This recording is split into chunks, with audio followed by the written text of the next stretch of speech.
This is Angel Falls. It is the tallest waterfall on Earth, dropping 979 meters in a single uninterrupted plunge off the edge of a mountain in southern Venezuela. While the water is the landmark, it is defined by the mountain it falls from, a massive flat-topped plateau that rises abruptly out of the surrounding forest. These formations are known as tepuis. There are roughly 115 of them scattered across the Guiana highlands, each acting as an island in the sky with an ecosystem that has been isolated for millions of years. The indigenous Paimon people have lived in the shadow of these mountains for thousands of years. Their cosmology is structured around them. They believe the tepuis are holy places and the home of ancient ancestral spirits. To understand the life existing on these remote summits, we have to look back at the geological history that carved them out of the earth. The rock of the tepuis is 1.7 billion years old. To put that in perspective, the rock was already ancient before the first fish ever appeared in the ocean. For most of their history, these were not individual mountains. They were part of a single massive plateau that stretched across the entire region.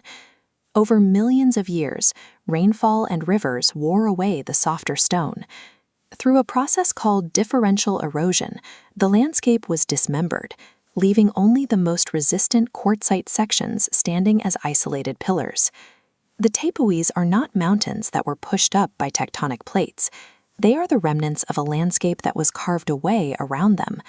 This process created sheer vertical walls, hundreds of meters tall.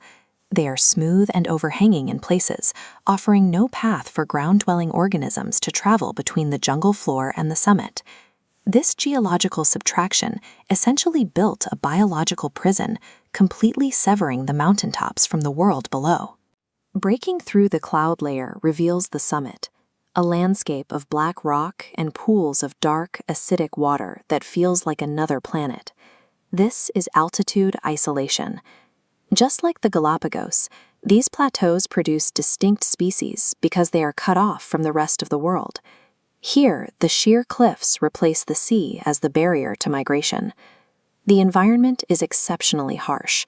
The ancient rock weathers into sand that contains almost no minerals, and the water that pools in the shallow depressions is too acidic for most tropical vegetation.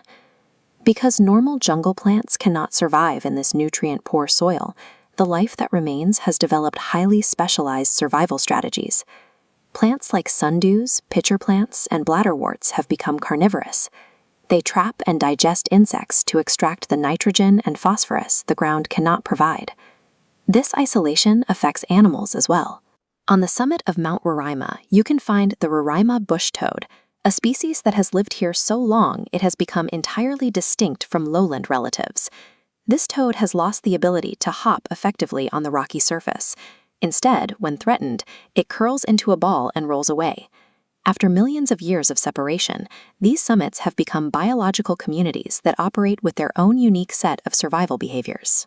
In the late 19th century, European explorers returned from these summits with accounts of bizarre plants and a sense of absolute separation from the world below. These reports directly inspired Arthur Conan Doyle to write his 1912 novel, The Lost World, a story about a South American plateau where prehistoric creatures survived in isolation. While Doyle's dinosaurs were fiction, the biological reality of these islands in the sky is just as strange as the stories they inspired. Intriguing! The exploration of these mountains is now moving beneath the surface. Deep inside the plateaus, water has carved out some of the largest quartzite cave networks in the world. These voids are massive. One recently discovered system, the Cave of the Ghost, is large enough for 2 helicopters to fly inside and land comfortably. Biologists are already finding new species within these caves, including unique types of poison dart frogs that live in the perpetual darkness. Of the 115 identified tepuis, many have never been visited by scientists. Every new expedition to an unstudied summit or cave returns with species previously unknown to science. Even in an era where the Earth's surface has been cataloged, the tepuis represent a genuine frontier, a series of vertical worlds where the history of life is still being written.